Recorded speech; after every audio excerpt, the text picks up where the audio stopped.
Paulo. Professor Paulo Pellegrino, ele é arquiteto paisagista e urbanista, professor da Universidade de São Paulo, junto ao Departamento de Projeto da Faculdade de Arquitetura, Urbanismo e Design. Ele é mestre em Arquitetura e Urbanismo e doutor em Arquitetura e Urbanismo pela Universidade de São Paulo. Ele é orientador credenciado no Programa de Pós-Graduação em Urbanismo da FAUSP e no Programa em Recursos Florestais da Exalc-USP. E foi um dos idealizadores e vice-coordenador do Lab Verde, um laboratório para o desenvolvimento de pesquisas inovadoras na proposição, monitoramento e avaliação do desenvolvimento de projetos e planos de paisagem que contribuam para o tratamento e recuperação das águas urbanas e rurais, para o aumento da produtividade dos ecossistemas, para o controle climático e o conforto ambiental, mobilidade e saúde públicas, em adição às dimensões simbólicas da paisagem.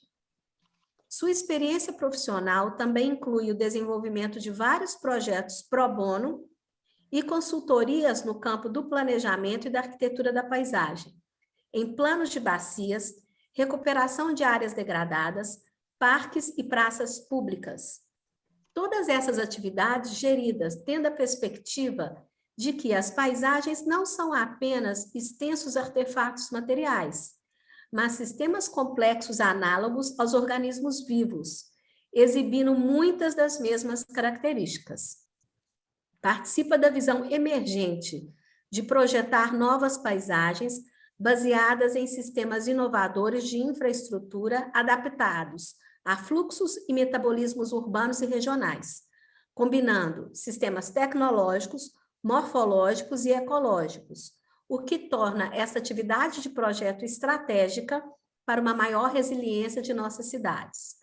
Professor Paulo, além desse amplo currículo, é o representante da América do Sul junto ao IGC, que é o International Geodesign Collaboration. Então, professor Paulo, a palavra é sua, um prazer ter aqui você conosco. Obrigado, Ana Clara, é um prazer imenso estar aqui compartilhando desse evento, que eu acho que é muito significativo que nós tenhamos desenvolvido esse evento agora. Eu acho muito bom que nós estejamos fazendo ele baseados também em Palmas, em Tocantins, que é um centro emergente que está surgindo para o geodesign, graças ao Edis e a equipe dele.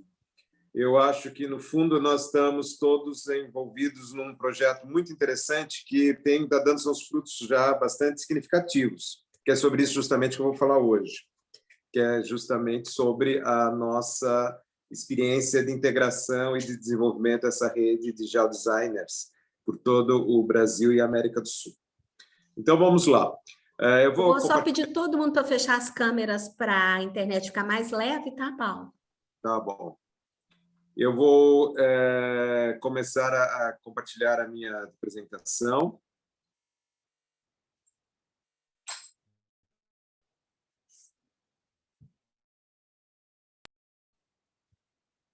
Só confirmar se estão vendo a minha apresentação? Estamos. Ótimo. Então, nós vamos falar hoje sobre os experimentos e possibilidades em geodesign na América do Sul, né? que era o tema que foi pedido que eu falasse hoje. E nós estamos, na verdade, trabalhando, eu vou mostrar sobre 2 projetos que nós envolvemos no ano passado e nesse ano. Quer dizer, nesse ano, na verdade, eu estou achando que já passamos o ano novo, mas não, nós estamos em 2021 ainda. São projetos recentíssimos, né? Que nós fizemos esse ano e que tiveram um resultado muito auspicioso no sentido de começar a montar a nossa rede de trabalhos por todo o país e por todo o continente.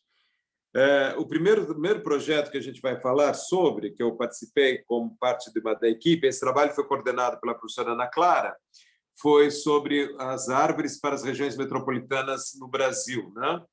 Nós juntamos, então, 14 universidades em 13 regiões metropolitanas para desenvolver esse trabalho que foi muito interessante, porque nós estávamos dentro daquela linha de trabalho de 1 trilhão de árvores, né? Não que nós queríamos plantar 1 trilhão de árvores, isso é para o mundo inteiro, evidentemente, do Banco Mundial. aquele programa do Banco Mundial que estava sendo montado desde 2018, 2019, e que teve lançado lá em Davos, etc., né? Mas nós queríamos trazer essa ideia também para nós, porque nós pegamos justamente um desafio maior ainda. Que nós temos muitas áreas para plantar árvores no país, evidente que nós temos, mas nós podíamos imaginar que as regiões metropolitanas seriam as áreas realmente mais desafiadoras, porque são as áreas realmente com maior pressão de ocupação, com maior expansão urbana, com maior mudança e diminuição da cobertura florestal. E é justamente essas áreas que nós encontramos como sendo objetivo de plantio. E era isso que nós queríamos testar. Quanto que nós conseguiríamos plantar de árvores nas regiões metropolitanas brasileiras?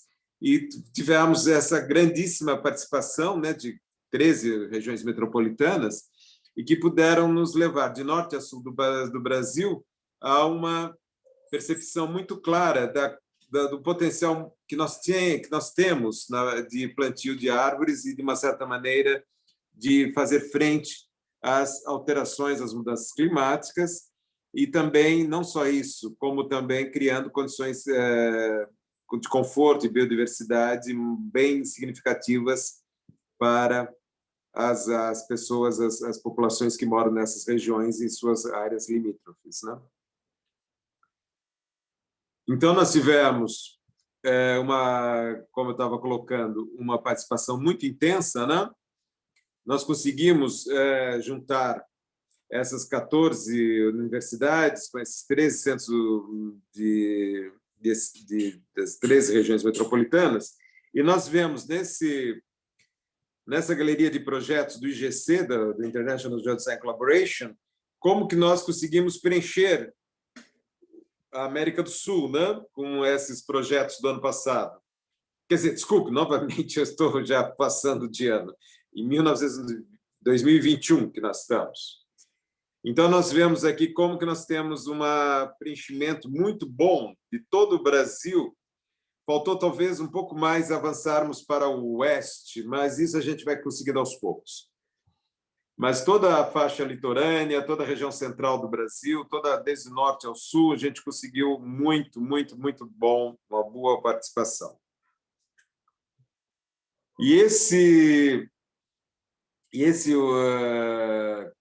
projeto, né, das árvores para as regiões metropolitanas brasileiras, ele teve, na verdade, seguindo aquele modelo clássico que já foi adotado já pelo 3º ano consecutivo, que envolve uma certa adaptação desde de um dado atual, né, do cenário existente, do momento presente, para uma data intermediária, que seria 2035, que foi selecionado como uma data para ser checada, e para o cenário final, para o período final de 2050, que seria o ano final de envolvimento disso, e que envolveria sempre aquela visão dos early adopters, ou seja, aqueles que começam a desenvolver desde hoje as suas adaptações para realizar as intervenções de projeto, né? Os late adopters, ou seja, aqueles que entram mais no período intermediário, fazendo frente aos cenários que nós estamos propondo, que se proporiam fazer, né?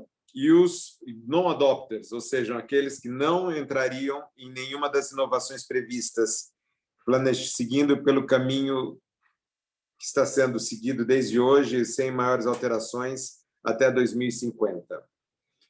Na verdade, também entramos seguindo aqueles 10 sistemas que envolvem 9 sistemas previstos, né, de infraestrutura hídrica, agricultura, infraestrutura verde, infraestrutura de energia, infraestrutura dos transportes, indústria e comércio, institucional, residencial. Residencial, na verdade, é toda a parte de usos urbanos, né? Os outros usos, principalmente os usos relacionados à habitação, aos diversos tipos de habitação, e ao sequestro de carbono, e um terceiro flexível, né? Que foi identificado como sendo do turismo. Esses foram as 13 regiões metropolitanas, com as diversas universidades, né, com as 14 universidades. Nós tivemos a região metropolitana de Belo Horizonte capitaneando o processo com o laboratório da professora Ana Clara, que preparou a base toda de material para as 14, para as 13 regiões metropolitanas. Nós tivemos a Universidade Federal de Juiz de Fora, que, junto com a Universidade Federal Rural do Rio de Janeiro, trabalharam com a região metropolitana do Rio. Aqui na USP, nós trabalhamos com a região metropolitana de São Paulo. A Universidade Estadual de Santa Catarina entrou com a região metropolitana de Florianópolis, a Federal do Ceará com a região de Fortaleza, a Federal de Pernambuco com Recife, a Federal de Goiás com Goiânia. Já no Amapá, para Macapá, nós tivemos a Secretaria Estadual do Meio Ambiente, mais a Secretaria de Transporte. Na região do Extremo Sul, na região metropolitana carbonífera de Santa Catarina, nós tivemos a Universidade do Extremo Sul de Santa Catarina. Nós tivemos também a Universidade Federal do Pará, tratando de Belém, a Federal de Tocantins, com Palmas, a Universidade Estadual de São Paulo, de Rio Claro, trabalhando com a região metropolitana de Campinas, e a Universidade Federal da Bahia com a região metropolitana de Salvador. E foi montado, então, como estava colocando, capitaneado pelo laboratório da Universidade Federal de Minas Gerais, uma grande base de dados que foi trabalhada com todas essas fontes, né? Nós tínhamos, na verdade, um conjunto muito bom de material que foi deixado em ponto de bala para fazermos as atividades em si dos workshops para as regiões metropolitanas. E nós tivemos, então, esses dados divididos pelos diversos sistemas, né, atendendo a todos os sistemas com os dados necessários para podermos tomar as decisões durante o processo do geodesign.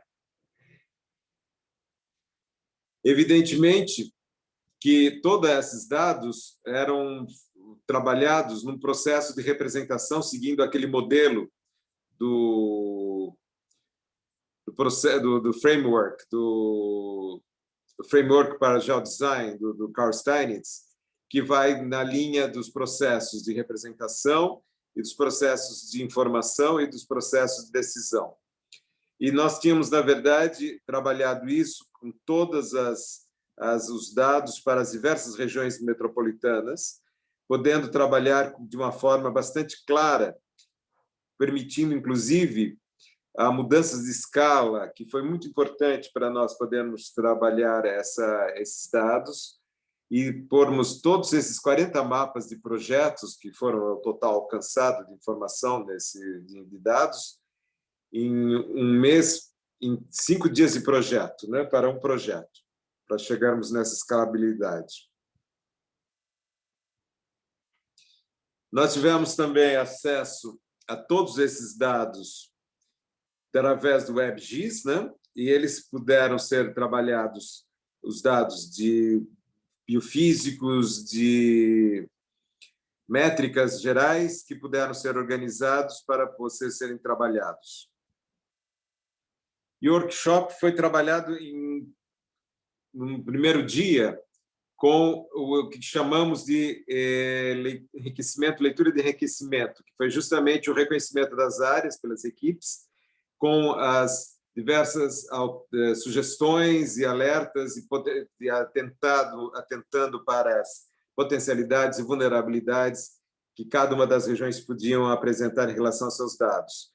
E foi muito importante que esse primeiro dia de leitura, de enriquecimento de leitura, foi muito proveitoso, porque ele permitiu que todo mundo se tornasse homogêneo em relação às informações de cada região e as equipes pudessem trabalhar de forma mais integrada e participativa.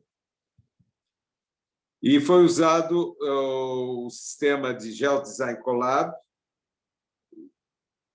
esse sistema desenvolvido pelo laboratório da Universidade Federal de Minas Gerais, ele é muito interessante porque ele permite que os widgets, ou seja, esses pontinhos de interpretação, permite que você vá pondo esses pinpoints, me falta a palavra em português agora, que diz que você marca os pontos no mapa conforme o sistema que você está trabalhando, alertando para os diversos observações coletadas durante o momento, né? Aí nós tivemos nos dias seguintes, né, o workshop em si, com as propostas das ideias, né, previstas para cada uma das regiões metropolitanas. E é interessante que, nesse momento, começaram a ser espacializados os dados. Isso é muito importante para nós, porque dos widgets, que eram esses pontos, esses pins que eram colocados nos mapas, eles começaram a se extravasar para áreas específicas, eles começaram a tomar forma e se organizar de acordo com as ideias propostas. Isso foi muito importante para gerar os mapas finais, né? E foram levando as diversas possibilidades, como nesses exemplos aqui de Palmas que a gente está mostrando, quando a gente via a expansão dos parcelamentos do solo. Ou nesse outro exemplo de Belo Horizonte, em que os comentários davam origem a observações que poderiam ser espacializadas de maneira mais clara no mapa.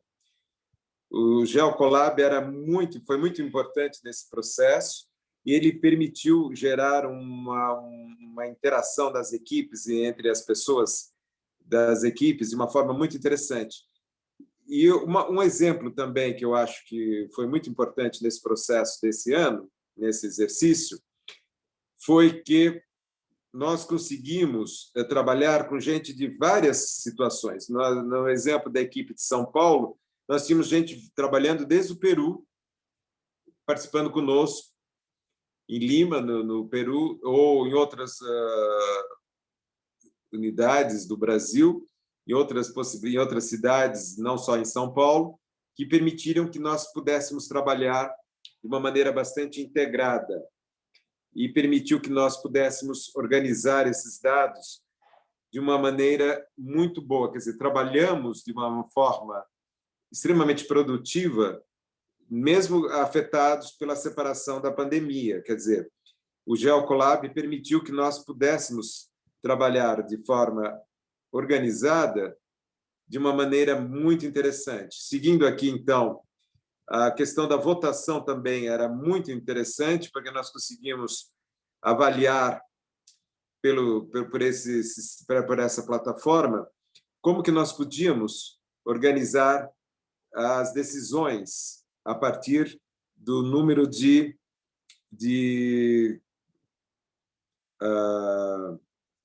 votos que cada uma das alternativas oferecia, né? Isso é algo que vocês vão começar a fazer agora, hoje à tarde, usando essa mesma plataforma, e vai ser muito fácil vocês entrarem nesse esquema do processo de enriquecimento, leitura, de interpretação e de votação dos dados. Os widgets que foram depois elaborados, eles permitiram também que nós pudéssemos chegar, nesse exemplo aqui também, mostrando sempre o exemplo de Belo Horizonte, que nós pudéssemos ver o número de árvores propostas, por exemplo, meta em proporção às áreas propostas, como que o sequestro de carbono estava acima do proposto ou abaixo do proposto, os limites que eles poderiam organizar nessas normas apresentadas, né? Da mesma forma, foi muito interessante que nós usamos os Objetivos de Desenvolvimento Sustentável da ONU, né, para avaliar e checar como que esses processos estavam se organizando, como que eles estavam atendendo ou não às determinadas objetivos alcançados ou não nesse processo. E foi muito bom, porque, no fundo, nós conseguimos levar a um nível de atendimento das propostas de uma maneira muito interessante, atingindo, por exemplo, aqui no caso da região metropolitana de Salvador, uma proporção também muito boa de arborização e alcançando níveis adequados de fixação do gás carbônico. E, evidentemente, que aqui tem outro exemplo de como das 33 propostas nos Objetivos Globais de Desenvolvimento Sustentável também foram muito bem atingidos, né? E aqui nós temos o ciclo de decisões que foram tomadas e nós podemos mostrar como foi alcançado aqui, no caso, para a região metropolitana de Belo Horizonte, o crescimento da vegetação das áreas, nas áreas na vegetação, o aumento do número de árvores nas áreas, os quilômetros quadrados que isso foram levantados e como que isso resultou na fixação de carbono, no aumento da captação de carbono abaixo e acima do nível do solo, e sem contar as áreas de vegetação significativa com as áreas de biomassa acima e abaixo do nível do solo, com o total de biomassa que isso foi alcançado. Chegando, então, às tabelas que permitiam avaliar o total de árvores, as áreas de quilômetros quadrados que essas árvores ocupariam, e o total de pixels que elas representam, tanto no caso aqui de Belo Horizonte, para os biomas da Mata Atlântica, como para o bioma do Cerrado. E esse é o quadro final, que esse material somando de todas as regiões metropolitanas permitiu que a gente calculasse a quantidade de árvores colocadas em todas as regiões metropolitanas, a soma do gás carbônico que foi absorvido, né, do CO2 que foi acima e abaixo do solo, e a quantidade dos objetivos que isso permitiu que alcançasse para o total de árvores plantadas, previstas. A gente vê que teve situações bastante significativas, né, em Florianópolis, em Fortaleza, tanto em Fortaleza, Caatinga, quanto da Mata Atlântica, e no Goiânia, o bioma do Cerrado, Recife, Mata Atlântica, Belo Horizonte, Cerrado e bioma, e Mata Atlântica, somando o total de 80 milhões de árvores plantadas. Rio de Janeiro, Mata Atlântica, São Paulo, Mata Atlântica, Macapá, Floresta Amazônica e por aí afora, todos os biomas sendo atendidos com o número de árvores que foram conseguidos ser plantados nessas áreas e as áreas ocupadas por essas árvores, né? E sem contar o carbono que foi sequestrado. E é interessante, por exemplo, que no caso de São Paulo, nós conseguimos, na região metropolitana de São Paulo, nós conseguimos pôr um sistema de apoio à decisão e que permitiu que a gente avaliasse também a quantidade de amenização da temperatura, quer dizer, o quanto de temperatura essa vegetação a mais permitiria que você abaixasse do total da temperatura prevista. E você vê que isso foi muito interessante, porque, além da vegetação, as métricas da paisagem, de ecologia da paisagem, permitiu que nós avaliássemos os fragmentos da vegetação significativa em suas áreas centrais, nas stepping stones, dando o fator de forma que permitiria que nós atingíssemos os totais dos polígonos previstos de vegetação na cidade, na região metropolitana, sem contar o que isso resultaria em abatimento da temperatura no geral da região metropolitana.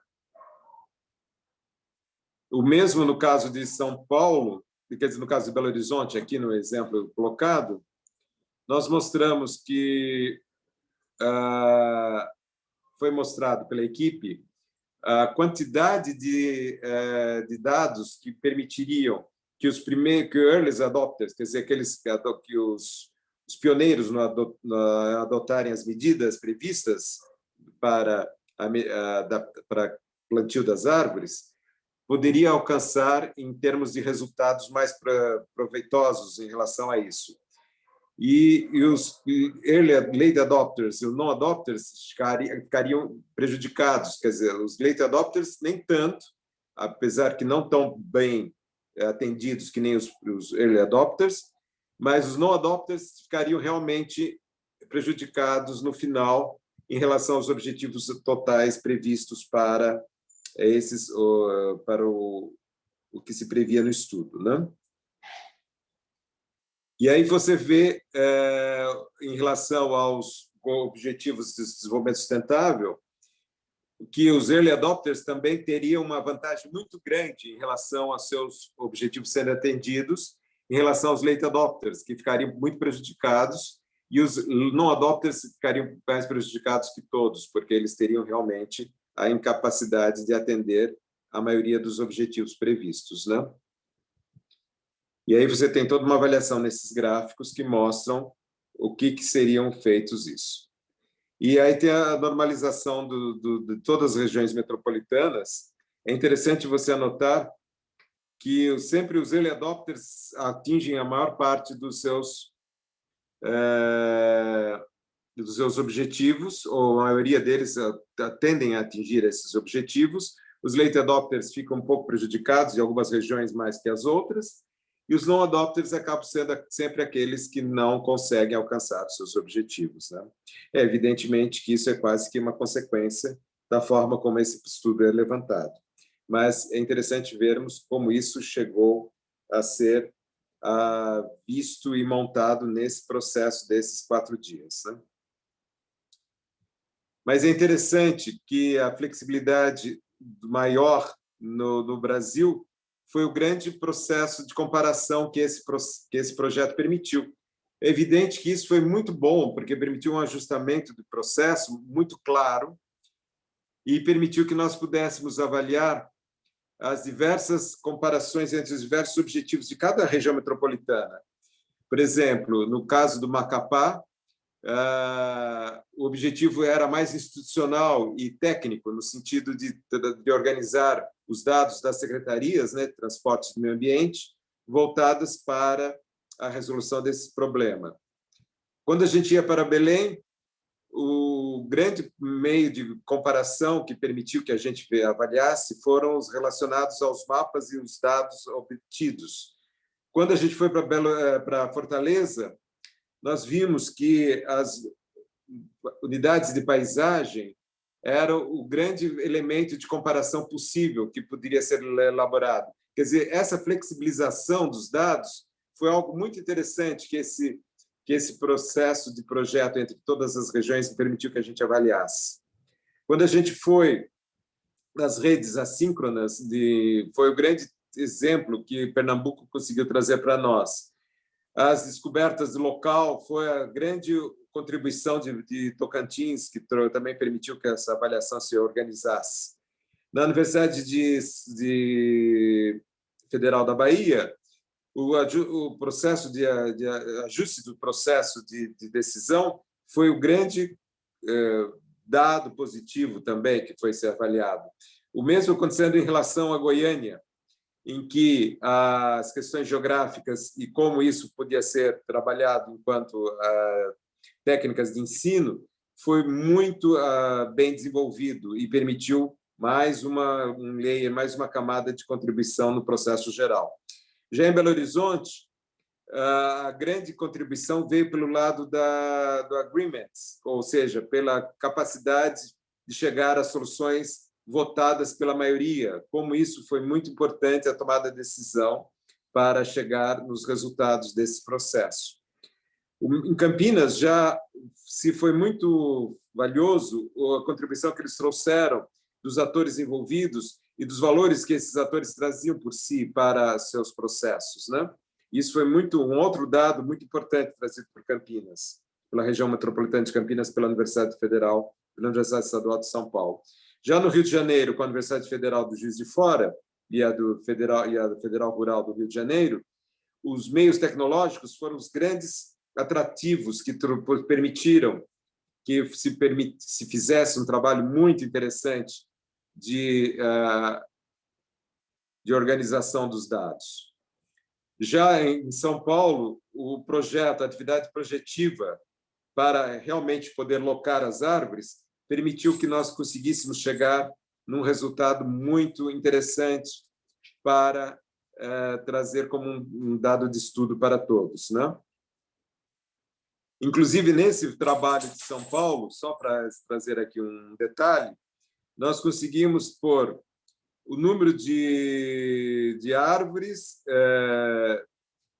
nas ruas, os números das árvores nas áreas de manancial, o número das árvores sobre as estruturas de drenagem novas propostas para combater o problema dos alagamentos e inundações da cidade, a redução, a recuperação nas áreas de assentamento informal, a evolução da própria expansão urbana e outros itens que permitiram que nós chegássemos, no final, a ver que nos early adopters nós teríamos um aumento de temperatura de 10% a 5%. Nós, na verdade, diminuiríamos a temperatura da ilha de calor urbana de São Paulo hoje em até 10 graus, enquanto que os outros, o late adopters e os non adopters, ficariam um pouco acima do late adopters e os non adopters aumentariam muito, para 22 graus a ilha de calor, ou previsão do aumento da ilha de calor.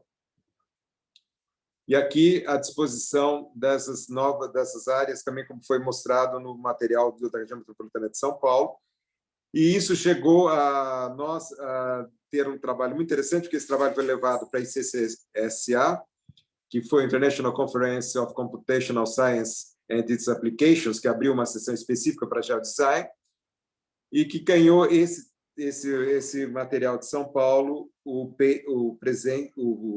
prêmio de melhor artigo apresentado.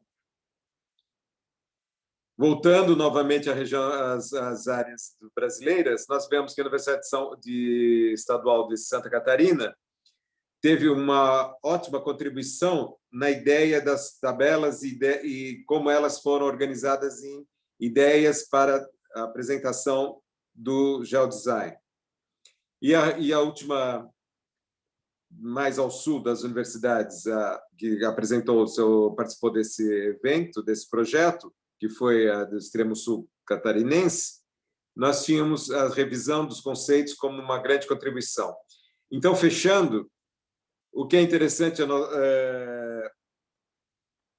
colocarmos nesse projeto foi essa grande possibilidade, essa liberdade que esse projeto contou e que ele gerou esses resultados muito significativos em todas as regiões, cada uma contribuindo com suas especificidades para o quadro geral que esse projeto apresentou.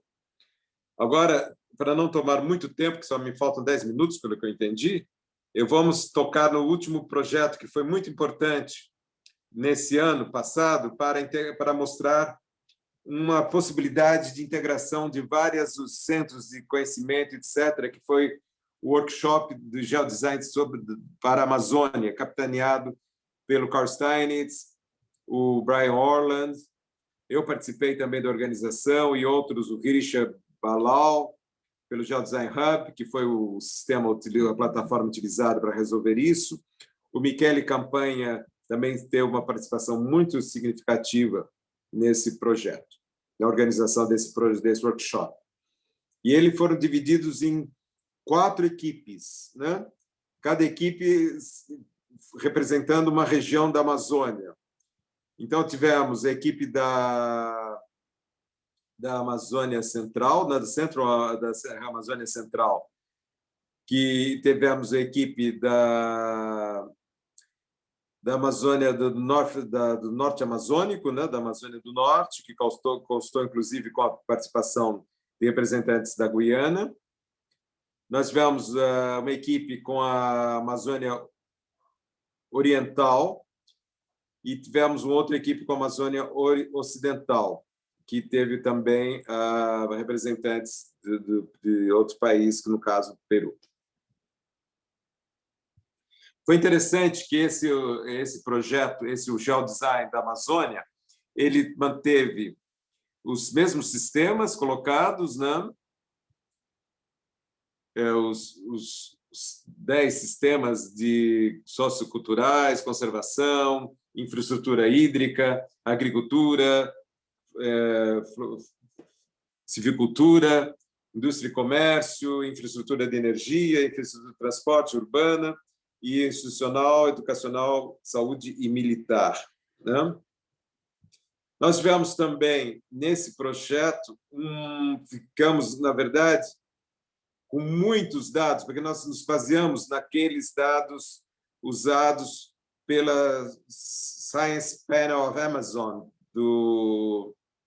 das Nações Unidas, que já tinha elaborado um estudo muito intensivo sobre os objetivos. Eles nos apresentavam uma base muito boa de dados para serem trabalhados. Então, nós usamos aquele método Delphi para priorizar os dados apresentados por essa comissão das Nações Unidas, que foi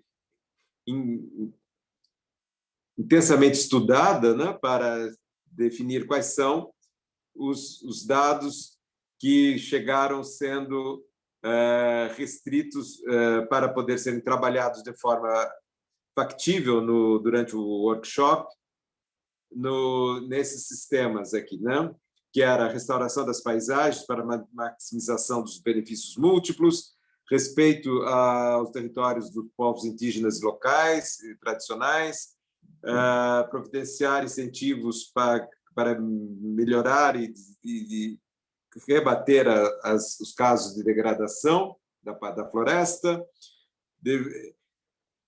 melhorar as condições municipais de infraestrutura, educação e saúde, desenvolver a bioeconomia com a manutenção da floresta em pé e a conservação das águas, promover o consumo responsável e a bioeconomia, conservar as espécies ameaçadas e os ecossistemas únicos, evitar que os grandes projetos de infraestrutura afetassem as áreas protegidas e de territórios indígenas, e todas as intervenções que nós estamos vendo que estão acontecendo hoje, né? Promover as subbacias como de paisagem, em parcerias, né, entre as diversas subbacias paisagísticas e tentar assegurar que 80% da floresta permaneça de pé ainda, né, possivelmente. Então, isso eram os que foi reduzido a partir da aplicação do Delphi, do método Delphi para a itemização desses diversos itens, né? Que foi de todos esses aqui de baixo, foram selecionados esses de cima.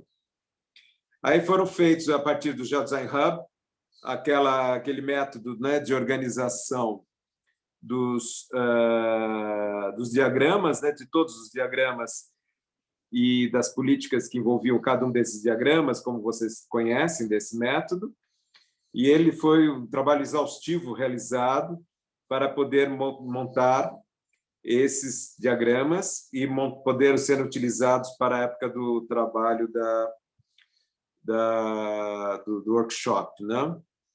E aí foram realizados modelos de decisão, né? Todos os modelos de decisão foram passados pelos sistemas apresentados e agrupados em sistemas. E isso foi especializado depois num modelo de decisão com os temas já previstos, né, os seus pesos, e agrupados por sistemas. É interessante ver como cada um desses modelos, seguindo aquela lógica dos diagramas do GeoDesign Hub, ele permite dar um desenho espacial não muito preciso, mas que foi adequado para a escala do problema que estava sendo tratado, né? Que é toda a bacia amazônica. E nós vimos que isso foi muito importante para gerar, para cada um dos sistemas, um mapeamento muito interessante que depois foi sendo cruzado, né?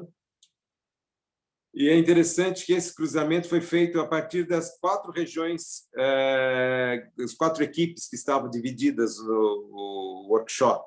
Então, nós tínhamos as políticas e depois os diagramas das políticas prioritárias para cada sistema, como mostrado nessas figuras.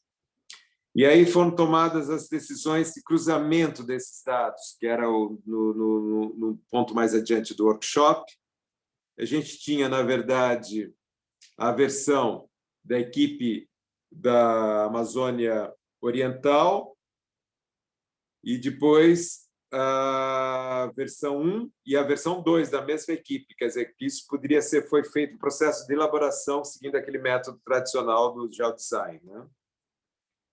E depois nós fizemos a tabela de frequência dos diagramas, como eles apareciam, né? Mostrando a seleção dos mapas de 3 a 4 de cada uma das equipes que participavam, e mostrando as decisões, os modelos de decisões finais de cada uma das equipes para cada uma das áreas montadas, a versão 1 e a versão 2 dessas equipes, né? E esse entrou daí num processo final de negociação, em que 2 a 2 as equipes foram negociando suas decisões, suas propostas. E, por exemplo, aqui no caso, entre a equipe da Amazônia Central e da Amazônia do Norte, foi feito do processo de negociação para chegar num processo único. E depois o processo de negociação entre elas era novamente trabalhado para uma nova etapa, uma nova etapa de negociação, até chegar no projeto final de negociação, que expressasse essa negociação final. E esses foram feitos os diversos movimentos, né, de organização.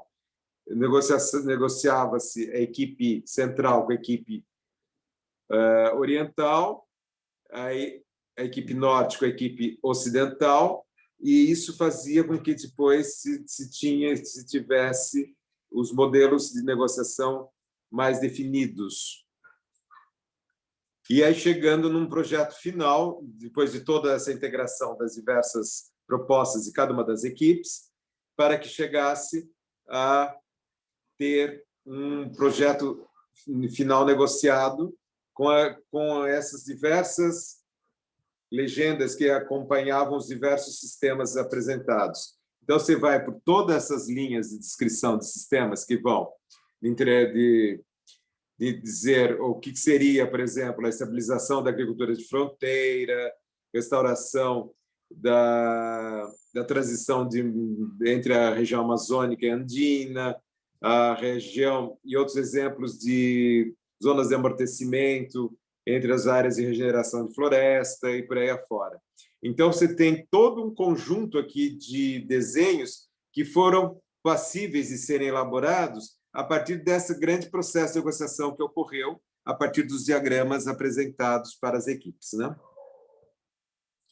E aí teve até um detalhe aqui da área de Manaus, em que você vê como se podia chegar até algum nível de mudança escalar que permitisse você chegar a algum nível de percepção mais apurada do que estava acontecendo, né, do que era previsto pelas equipes.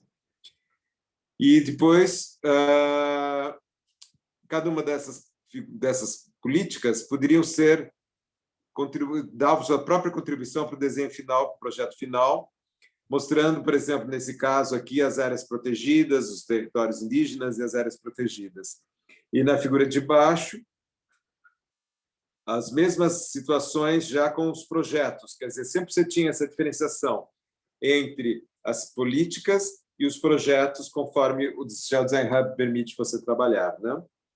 E uma imagem final que permitiu fechar num prazo extremo, né, que foram 3 dias de projeto, de 6 sessões, né, de workshop, permitiu que nós pudéssemos fechar com uma equipe bastante reduzida, mas muito aplicada, muito interessada, e com a base de dados toda elaborada a partir daquele SPA do Panel, Science Panel for Amazon, conseguiu-se dar uma expressão territorial espacializada para aquele relatório das Nações Unidas, que eu acho que isso foi o grande trunfo desse projeto também, que se conseguiu chegar a uma espacialização muito boa, dentro dos recursos dados, dentro do período de trabalho e da quantidade de horas, homem-horas apresentadas de trabalho, se conseguiu chegar a uma especialização daquele relatório, daquele documento das Nações Unidas, que até então ele não contava com nenhuma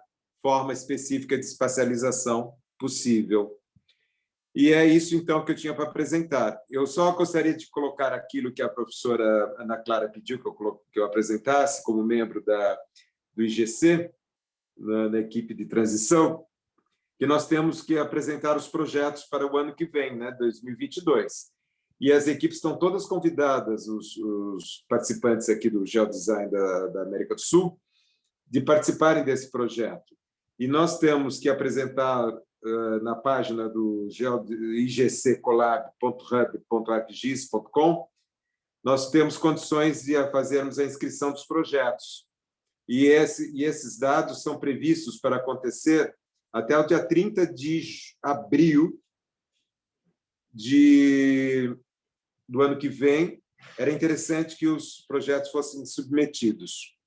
Então, vamos ver, porque nós estamos, na verdade, fechando ainda a data do evento do Congresso para meados do ano que vem, que vai ser para final de julho ou início de agosto, vamos ainda fechar as datas, mas era interessante que vocês ficassem atentos, que nós vamos precisar que nós apresentemos projetos para o ano que vem. Então, era isso que eu gostaria de apresentar para vocês, e muito obrigado. Perfeito, Paulo. Obrigada a você. Então, fica a dica aqui, pessoal, que existe esse grupo internacional. Então, quem quiser submeter projetos, se eventualmente precisar do nosso suporte, né, Paulo? A gente está à disposição. Sim. Se por um acaso for nas 13 regiões metropolitanas mapeadas, isso já é mais fácil, porque a gente já tem coleção de dados. Vocês só teriam que promover outros workshops, ou variando um pouquinho o objetivo, a temática, ou até mesmo o recorte, né? O recorte espacial. Então, fica a dica aí. E antes de vocês entrarem, a gente estava aqui socializando, né, Paulo? E contando que nós temos duas possibilidades de apresentar trabalho no ano que vem. No IGC, que o Paulo é o nosso representante, ainda vão definir a data em que vai ser a reunião, mas também tem um evento internacional que a gente tem seguido e que tem uma sessão de geodesign, que é o ICCSA, esse onde o Paulo ganhou o prêmio. E ele vai ser na Espanha esse ano. Então, eventualmente, o mesmo trabalho pode ser apresentado em ambos, uma vez que no IGC não gera publicações. Então, a gente pode publicar no ICCSA, tá? Então, fica a dica aí. E se vocês quiserem conversar sobre isso mais para frente, a gente está à disposição, né, Paulo?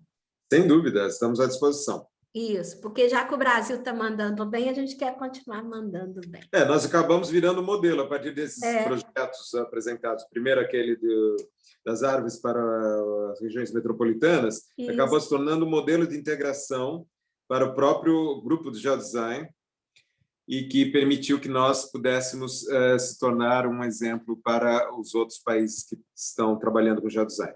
Tá certo. Camila pediu para a gente pôr o link aqui, Paulo. Depois, se você achar ele aí, você cola no chat? Eu colo aqui, eu posso Ótimo. Pôr. Eu queria já, antes de eu abrir, eu queria já tirar algumas dúvidas, Paulo, porque como eu não participei do projeto Amazônia, teve algumas coisas que eu fiquei com dúvida. Vocês tinham uma lista de proposta elaborada por especialistas da ONU.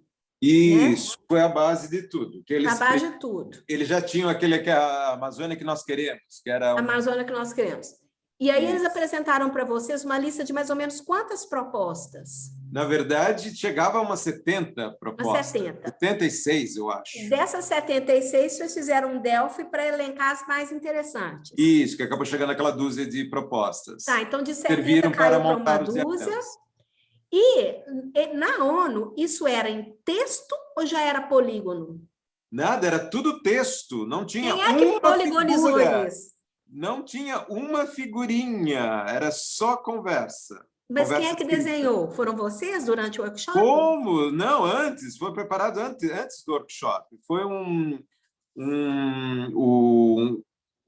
especialista em GIS que estava trabalhando conosco, que é o Gus Klink, aqui de São Paulo, que ele trabalhou muito intensamente junto com o Hirish Balal.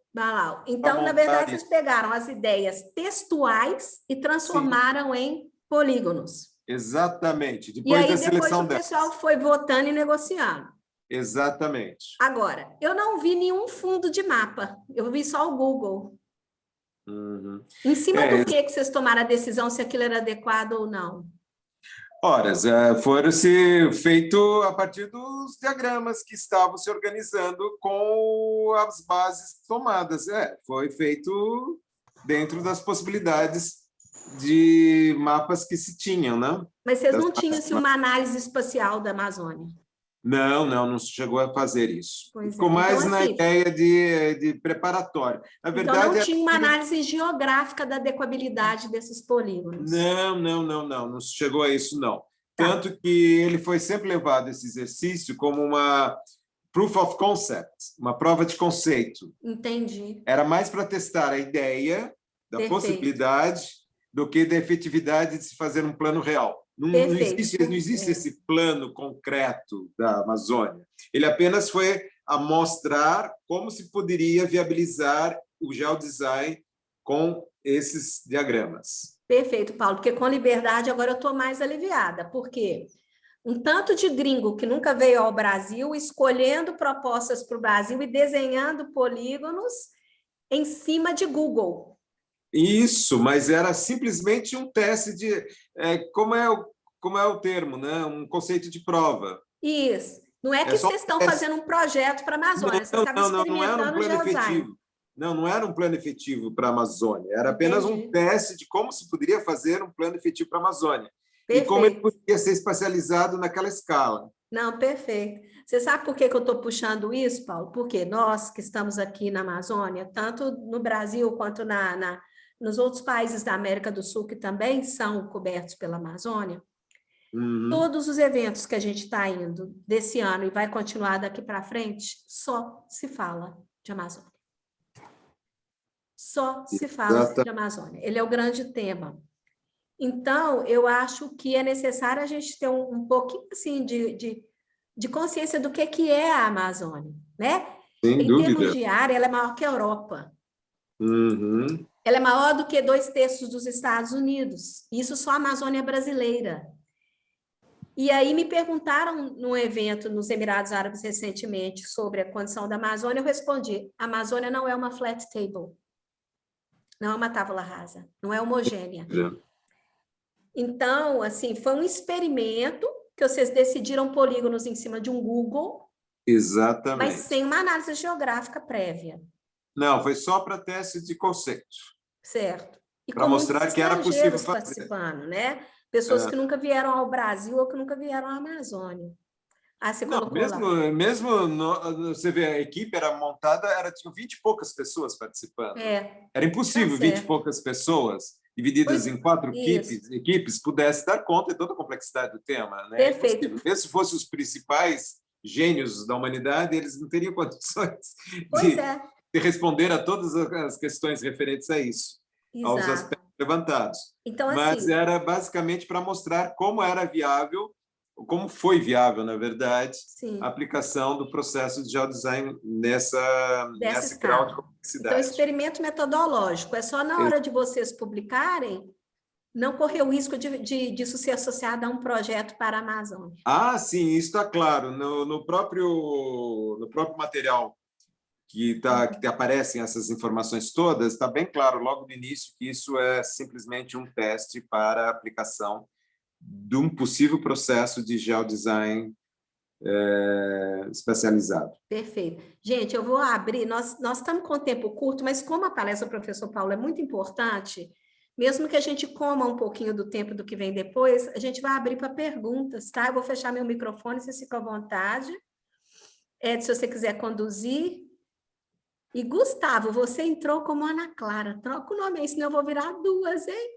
Estou vendo você aí, Gustavo.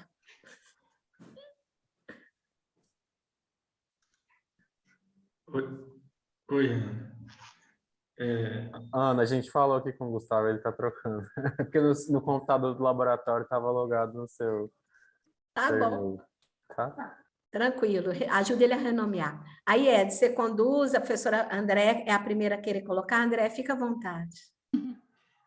Olha, professor Paulo, parabéns pela apresentação, muito interessante, né, essa plenitude aí que você apresentou, e aí eu acabei me inserindo, né, nesse grupo. A professora Ana Clara fez um convite para mim e para o meu grupo. Eu estava começando a ministrar uma disciplina na pós-graduação relativa à qualidade ambiental urbana. Já estava começando, né? E ela me convidou para me inserir nesse grupo com essa equipe. Então, eu gostaria de reforçar, né, um aspecto que para a gente foi muito interessante, o geodesign como potencial didático, né? No caso meu, foi na pós-graduação. Então, foi uma experiência muito rica, elevou demais a qualidade da disciplina, né? Imagina, a gente participou de evento, publicamos um capítulo de livro, né, em 4 mãos, porque foram os que aceitaram o desafio depois da turma. Eu tive 2 participantes da Unicamp também, então nós fomos em 12 da equipe, e a gente trabalhou, professor, na perspectiva do desenvolvimento sustentável. Então, eu dividi o grupo em 3, né, do econômico, ambiental e social. Então, acabou sendo muito rico, e o que eu gostaria de falar e pedir a opinião, né, do senhor é a respeito do processo de avaliação, porque nossa equipe entendeu que foi um processo fundamental a etapa de avaliação, e a gente até sugere na consideração final do capítulo que seja realmente uma etapa prévia para a finalização do cenário, das propostas, da proposta final. Aí eu queria que o senhor falasse para mim, para nós, né, um pouquinho a respeito dessa importância da avaliação.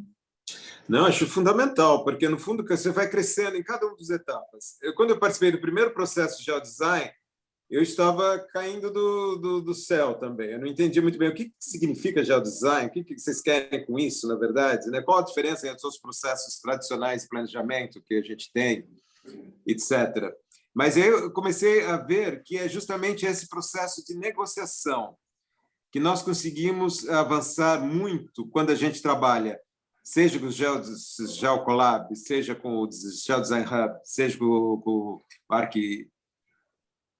da ESRI, né? Arquinfo, nós temos, na verdade, com o geodesign, a possibilidade de avançar na resolução dos conflitos inerentes a qualquer assunto como a gente se trata. E nós somos muito audaciosos, a gente se propõe temas impossíveis, temas inviáveis de trabalhar. E é interessante, né?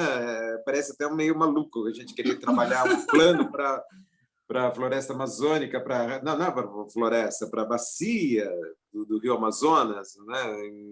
Em 2, 3 dias, com 40 pessoas, não tem, impossível. Mas, no fundo, o que a gente propõe é justamente manejar a informação existente e como você consegue trabalhar essa informação para ir caminhando num sentido mais viável de trabalho, de resolução desses resultados. Na verdade, você não pretende a perfeição, nunca se consegue a perfeição. Mas você vai bem no sentido de abrir um caminho, um percurso, e esse percurso é aquele que nós começamos a manejar e vamos organizando esses dados. E é isso que é importante. Eu acho que a avaliação, então, é fundamental, porque a gente só vai aprendendo na experiência e como, por próxima vez, nós vamos trabalhar novamente nesse processo, melhorando cada vez mais, avançando e tentando chegar em alguma solução mais factível, mais viável. Eu acho que esse é o processo que nós estamos trabalhando. Nós estamos indo no sentido de organizar uma caminhada de interpretações de dados e de organização desses dados espacialmente e de expressão desses dados. E como isso vira um processo que vai acumulando através de cada uma das iterações. Tem um termo muito interessante em inglês, iteration, que a gente no framework, no GeoDesign Framework, aparece com muita frequência, que é justamente isso. Cada vez que você retoma o projeto, ele avança um pouco mais. Por isso que tem as as idas e vindas desses projetos. E acho que isso é fundamental, que é o processo de avaliação esteja no meio disso, né? Ele faz parte disso. É uma geocolaboração em equipe, porque tem muito trabalho colaborativo, mas solitário, né, professor? E desse modo é conjunto. E além disso tudo, pegando pessoas até contraditórias. Você não precisa estar no mesmo sintonia dos seus colegas. Você pode até ser de outra linha, de outra possibilidade de interpretação dos dados, de outro background, você pode ter outra base, mas mesmo assim você consegue conversar e você consegue avançar em algo produtivo com seus colegas. Isso que eu acho muito significativo do processo de geodesign. Ok, professor, obrigado, viu?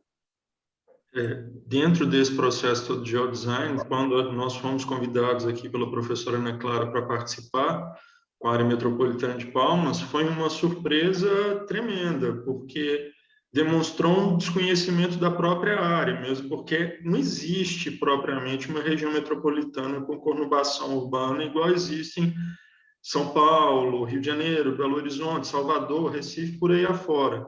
É uma área que foi politicamente escolhida para fazer parte da capital, mas que não tem ligação quase que direta nenhuma com a capital.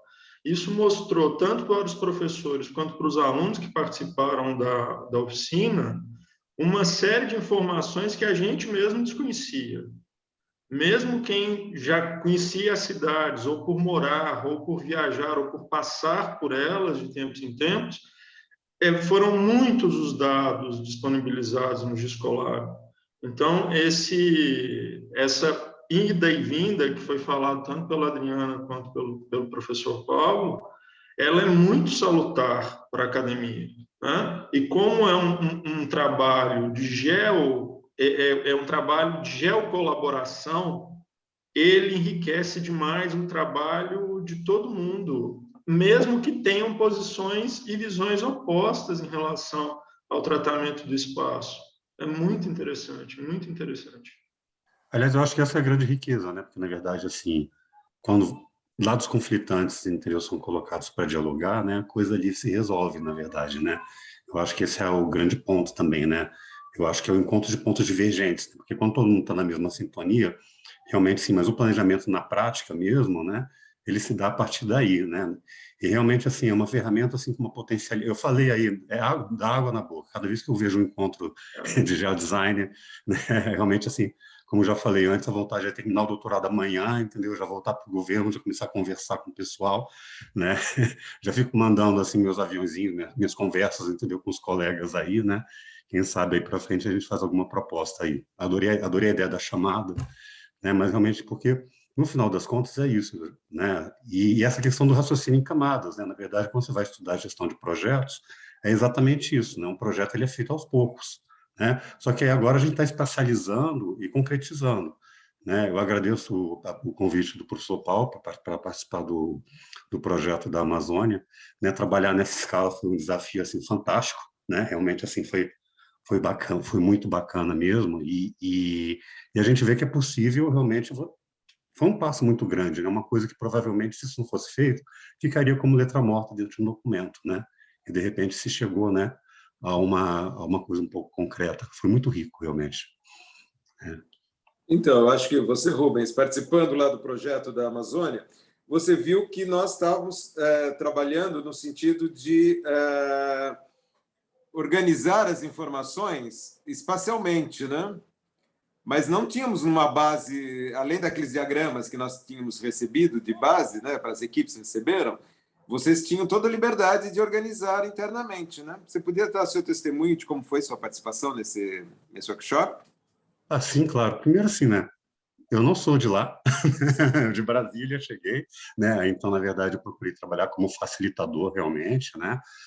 Do pessoal que estava trabalhando, da equipe de Manaus.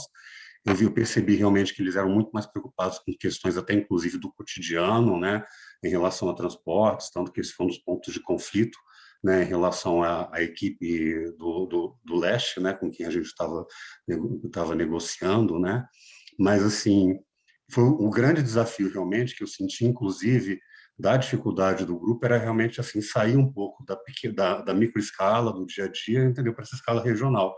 Mas eu acho que foi possível, né? Eu acho que, inclusive, esse exercício de mudança de escala, ele foi viável, inclusive, pela forma como foi dividido entre os 4 grupos, né? E, de repente, também, assim, a questões geopolíticas, né? Como, de repente, você falar, olha, o pessoal, né, do Oeste, entendeu? Se essa questão andina não entrar, entendeu, na negociação, eles vão sair fora, né? Então, assim, jogou uma questão, houve uma certa internacionalização, né, do planejamento também, que foi uma questão muito nova e que foi viável, né? E da minha parte, como participante mesmo, foi realmente a possibilidade, entendeu, de mesmo, entendeu, sem conhecer efetivamente de forma profunda, entendeu, os problemas existentes, o método ele permite com que você tome as decisões, né, e possa dirimir e articular conflitos. Foi muito rico, realmente, assim como o depoimento, né? Realmente foi uma grande oportunidade. Obrigado. Agora o nosso horário começou a ficar apertado, né? Era isso que eu ia falar. Eu Mas continuaria aqui conversando e por ouvindo muito mais mais. tempo, né, Ana? Mas se Mas alguém aí, ainda tiver alguma última colocação, o momento é agora. isso. Bom, E Paulo, aí, mais uma vez, né, professor Paulo é nossa ponte aqui na América do Sul com o grupo internacional.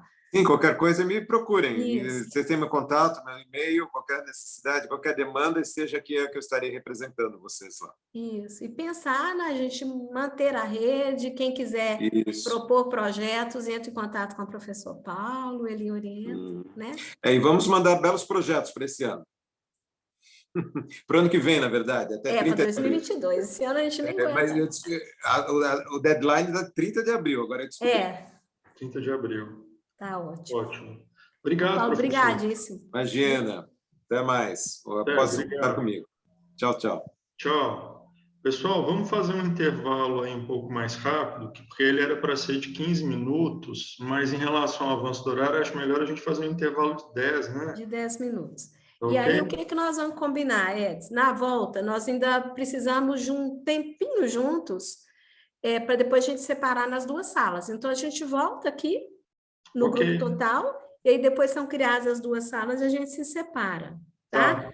Na volta, o que eu vou pedir? Tanto para você quanto para Gustavo, explicarem de modo muito rápido o que é a área de estudo, tá? Gustavo, pode falar em espanhol, deve falar em espanhol, explicando o que é a área de estudo e Edis, o que é a região metropolitana de Palmas, tá bom? Para depois a gente começar as atividades, tá? Daqui a 10 minutos, pessoal. 10 minutos. Ok. Parece que já começaram a gravar. Sim. Já começaram a gravar, né, Tiago? Ótimo.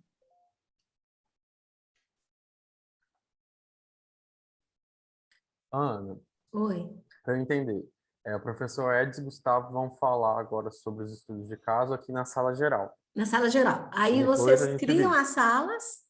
Uhum. Antes de vocês criarem, eu vou colocar aqui no chat o login de usuário. Legal. Tá? Tá. Beleza.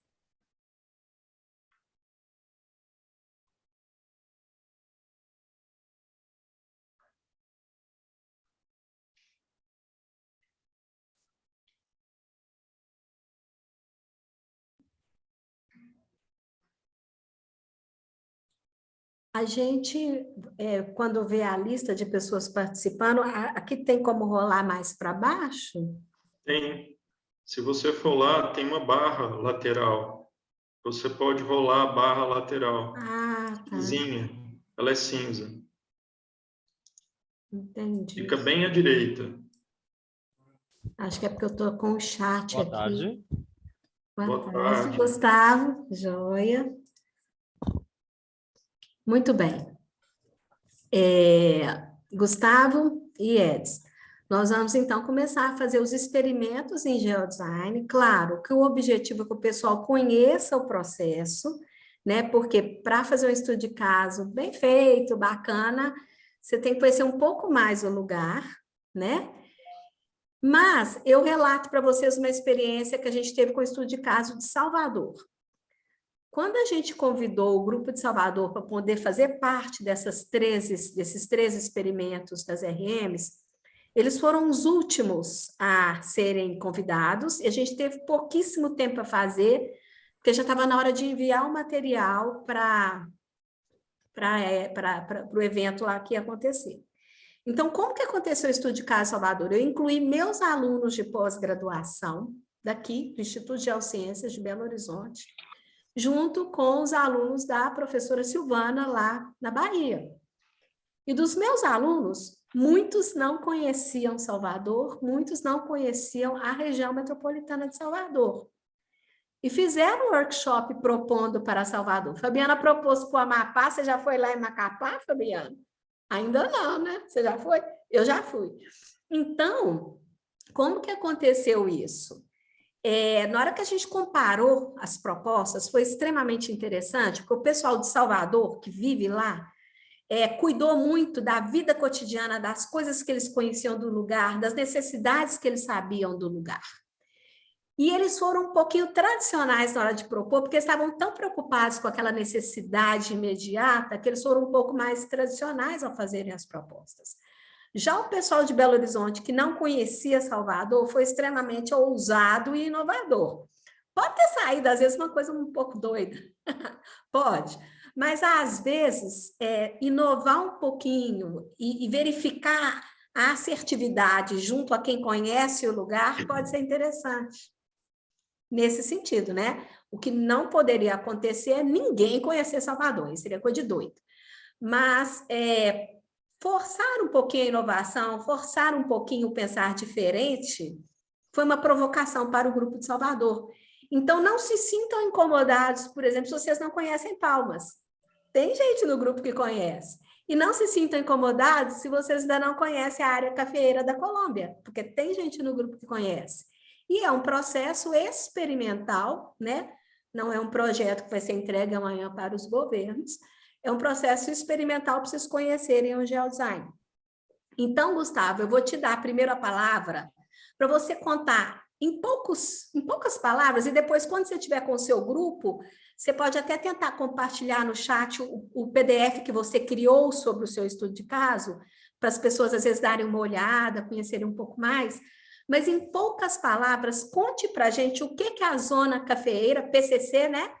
A zona protegida da paisagem da cultura do café na Colômbia, quais são as principais características, demandas e vulnerabilidades. E para o pessoal acostumar que o workshop de vocês é em espanhol, você pode falar em espanhol. Ok. Vou falar em espanhol. Como estava falando um pouco aqui,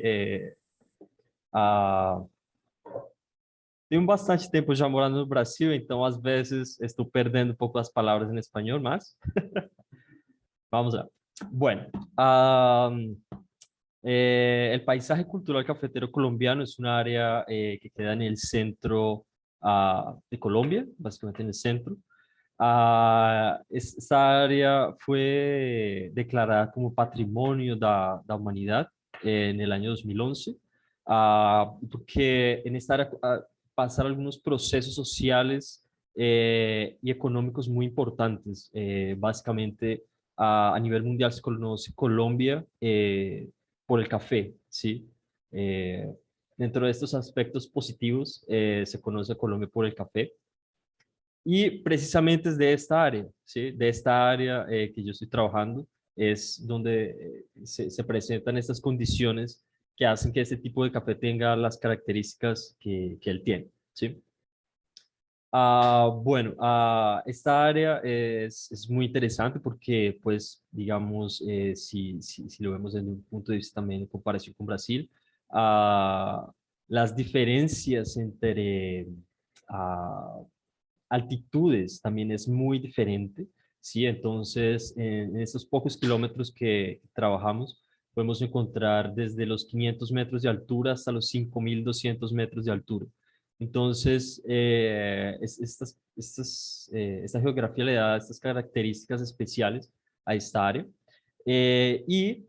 Por otra parte, también presenta algunos riesgos, pues estas alturas, estas grandes alturas, son pertenecientes a volcanes, ¿sí? Entonces, es una zona de alta actividad volcánica, así como sísmica. En un periodo, por ejemplo, de 10 años ya sucedieron dos grandes desastres, uno que acabó con una ciudad prácticamente, y que fue un terremoto, y otro que acabó con otra ciudad del otro lado, que fue después de la erupción de uno de esos volcanes que quedan dentro de esta área, que también acabó con otra ciudad, acabó con ella completamente. Sí, entonces,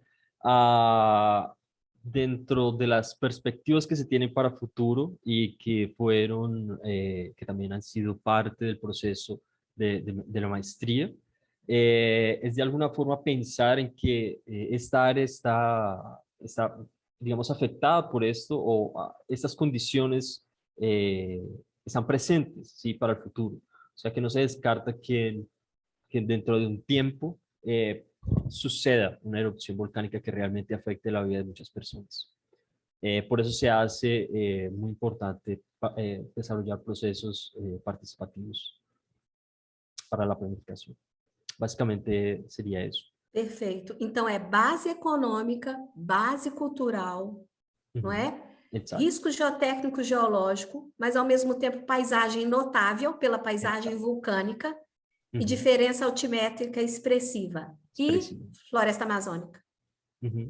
Né? Então, uma paisagem magnífica, só que cheia de desafios. Né?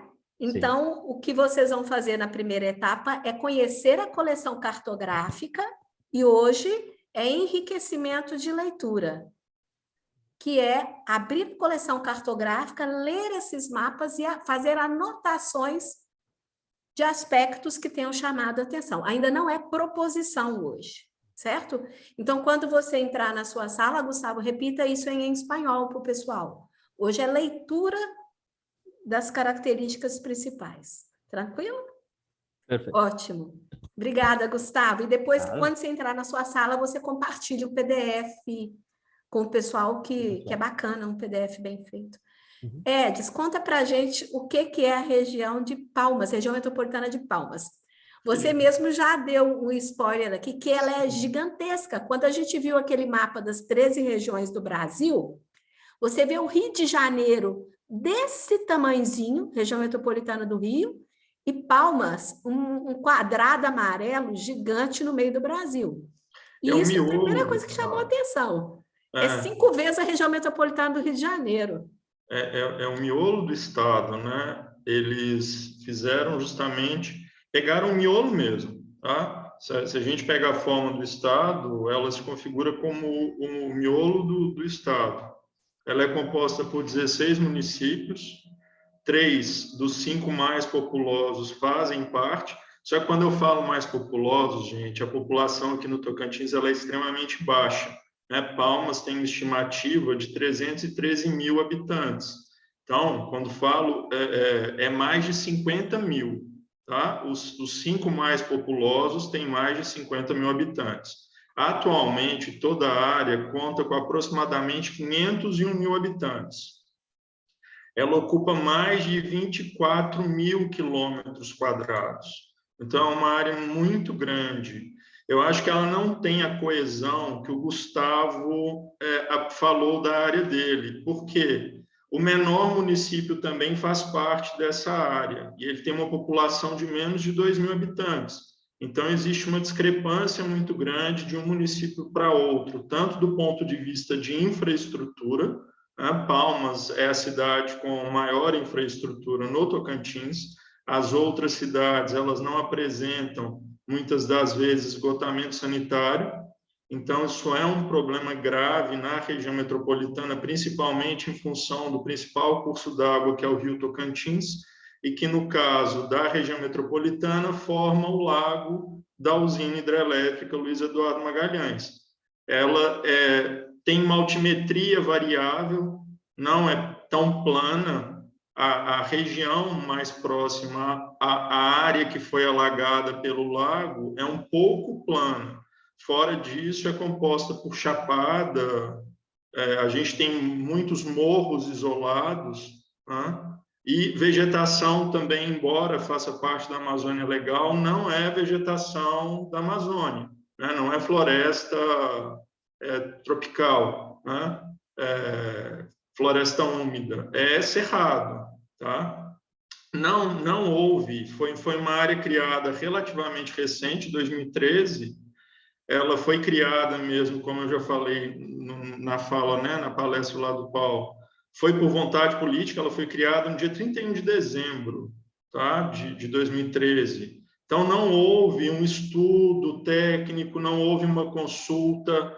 Foi muito no sentido dos prefeitos pedirem para o governador ir lá e dar uma canetada e criar a área, tá? Não houve não há benefícios ainda no sentido de ser uma área metropolitana, nem no sentido de investimentos, nem no sentido de melhorias sociais, nem de melhorias estruturais, tá?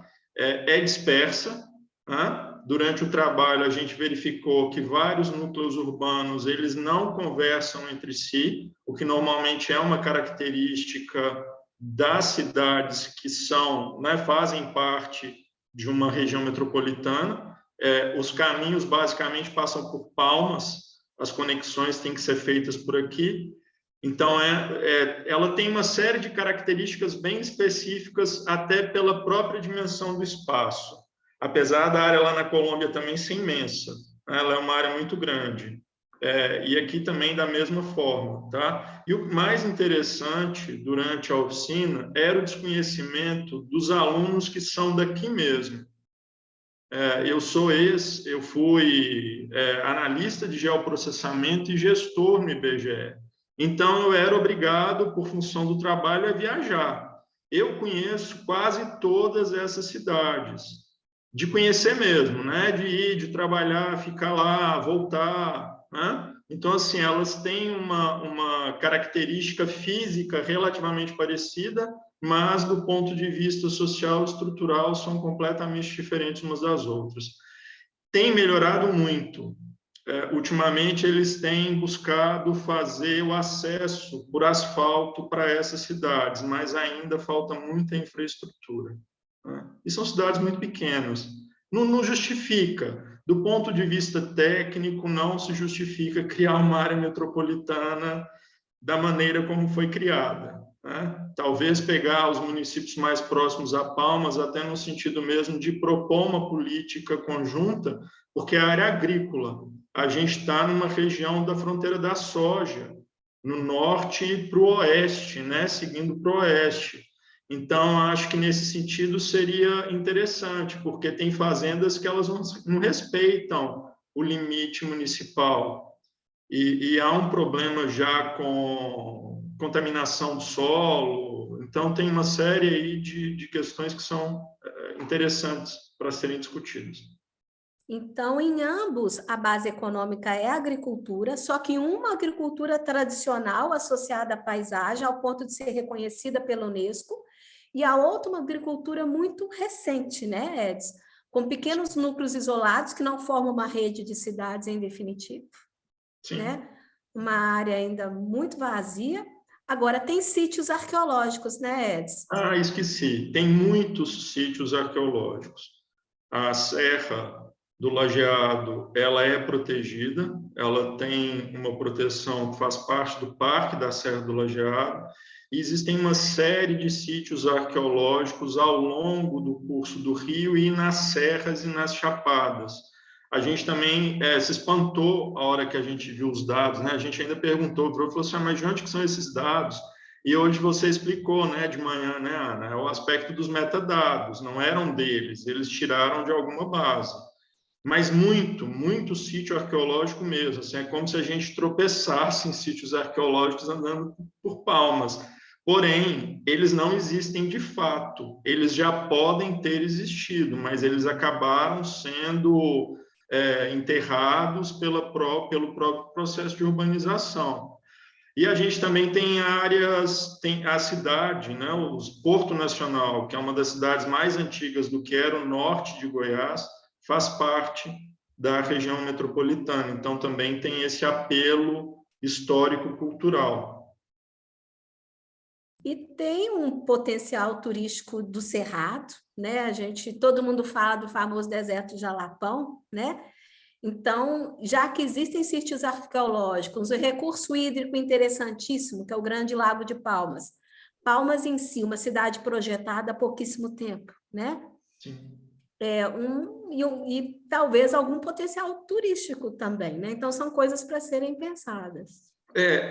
Parte da política de desenvolvimento aqui no Tocantins, ela está tentando se sustentar no turismo. E eu até percebo que, embora a pandemia tenha sido ruim do ponto de vista do turismo mundial, pode até ser um senso comum, mas em Palmas, ao mesmo tempo que fecharam hotéis, abriram grandes hotéis durante esse período de pandemia.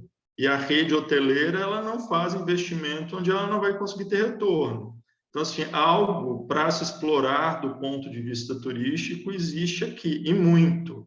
Né? A Ana citou o Jalapão, está na fronteira de um município que faz parte da área do Jalapão do lado leste, mas também não é um turismo maciço, ainda é um turismo muito disperso. Mas é uma área extremamente interessante do ponto de vista da paisagem cultural. Né? Tanto que alguns autores da área de comunicação, eles levantam a questão do sol ser considerado um patrimônio em Palmas. Né? O sol, né? Porque é planalto, plano, aberto, com recursos hídricos, cerrado. E ele está em todos os lugares. Ele está em todos os lugares. Ele só não está em um ambiente que é fechado e não tem janelas. Tipo Socorro, né? Tipo Socorro. É por aí. E eu não sou daqui, né, gente? Eu sou de Belo Horizonte. Né? Mineiro não está acostumado com isso, né? Desde 2009. Tá certo, pessoal. Olha, eu vou ver se eu colo aqui no chat, mas às vezes até... Deixa eu ver se eu colo no chat ou se eu divido com vocês. O que é mais fácil? Para vocês pegaram login. Deixa eu ver se eu pego aqui. Porque é o seguinte, quando vocês entrarem nas salas, nós vamos ter 2 mediadores, um em cada sala, né? Vamos ver se deu no chat, deu, né? Estão vendo? Esse link, ele dá acesso a plataformas de Escolab. Quem for entrar no Projeto Colômbia, vai entrar com esse login e com essa senha. Quem for entrar no Projeto Palmas, vai entrar com esse login e essa senha. Mas vocês podem ir de um projeto para outro depois, ir de uma sala para outra depois, certo? Esse login, ele dá direito a vocês fazerem tudo, consultar tudo, desenhar, só não vai dar direito a salvar, porque a gente quis fazer uma coisa um pouco mais controlada, porque era muita gente. Então, quem vai conseguir salvar são só Tiago e Gustavo, tá? Então, eles vão ser os mediadores. Quando vocês quiserem salvar propostas, colocar propostas, eles vão ser os mouses. E aí lá vocês explicam direitinho, né? Tranquilo? Camila fica aí de ponte entre Tiago e Gustavo, dando um suporte para o pessoal, tá? Ver como que faz os desenhos e como que salva. Nós já vamos criar as salas, então, de uma vez, né? Já vi aqui, ó. Tem uma sala geral com todo mundo, não é? Tá, já tem lá embaixo. Vocês viram que fez um pop-up assim na frente da tela da gente? Vocês viram isso? Então, tem uma sala geral com todo mundo, depois tem lá Geodesign Brasil e Geodesign Colômbia, viram? E aí vocês podem escolher para qual que vocês vão. Tem que descer o cursor na tela, tá, gente? Deixa eu ver se eu divido a minha tela aqui para vocês visualizarem.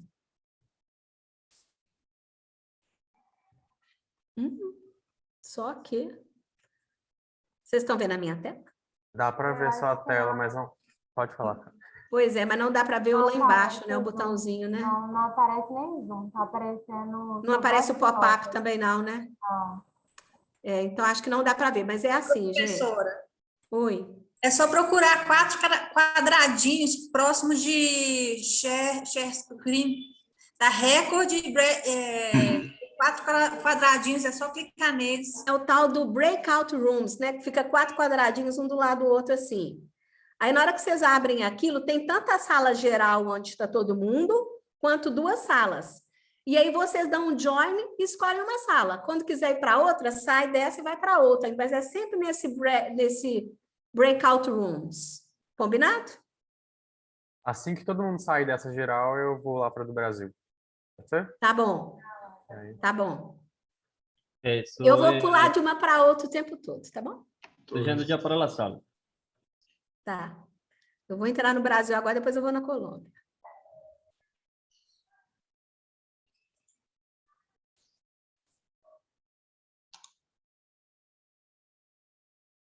Eu vou para a Colômbia, viu, Ana?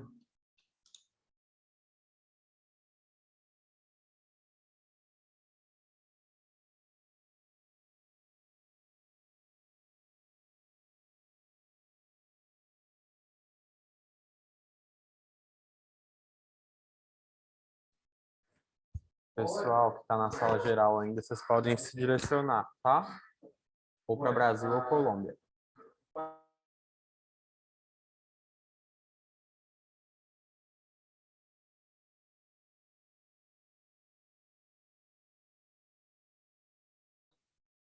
Ei, Thiago, boa tarde. Eu dei uma desconectada rápida aqui e perdi como é que eu faço para me redirecionar. Como é que é? Tá, você vai em Breakout Rooms.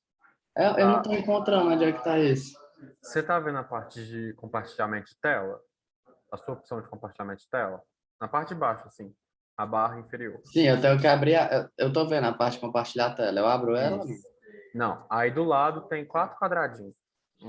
Ah, salas simultâneas. Estou vendo aqui. Pronto. Aí Ah, você pronto. seleciona o que você quer. Tem Geodesign Brasil e Geodesign Colômbia. E como é que eu faço para entrar nela? Vai ter Join. Aí só você clicar e vai.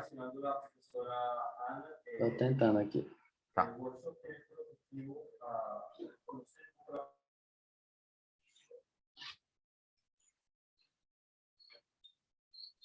Vê se vai dar certo. Se der, eu acho que você já só vai sair. Ah, tá aqui. Tá. Não está abrindo. Não estou vendo o join. Tá assim, quando você entra nesse Breakout Rooms, vai ter Unassigned, que é o que a gente está, que é uma sala sem nome. Aí tem o Geodesign Brasil e o Geodesign Colômbia. Aí você tá vendo? Para mim está aparecendo só Brasil e Colômbia. Isso. Aí do lado vai ter, lá no final. Ah, onde tem um número, onde tem um número. Isso, Pronto. isso. Valeu, obrigado. Nada.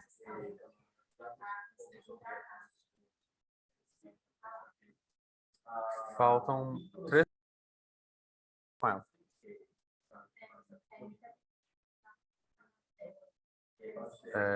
Juan Mendes, Eduarda e Amanda. Você tem que se direcionar para uma das 2 salas, tá bom? Ou Brasil ou Colômbia.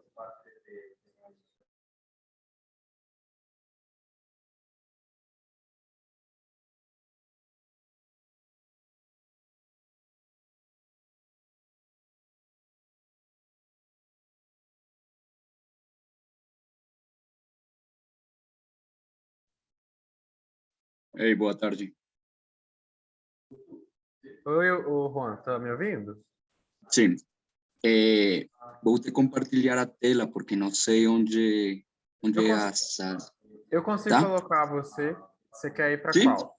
Colômbia? Para a sala da Colômbia. Tá, vou te colocar lá agora. Ok. Obrigado. Nada. Deu certo? Pera, acho que já foi. Acho que ele tem que aceitar. Eu acho que ele tem que aceitar. Foi, agora foi. Eu vou direcionar eles e eles vão ter que aceitar. Vai ser isso. Já foi. Pronto. Pronto, agora eu vou mudar para o Brasil.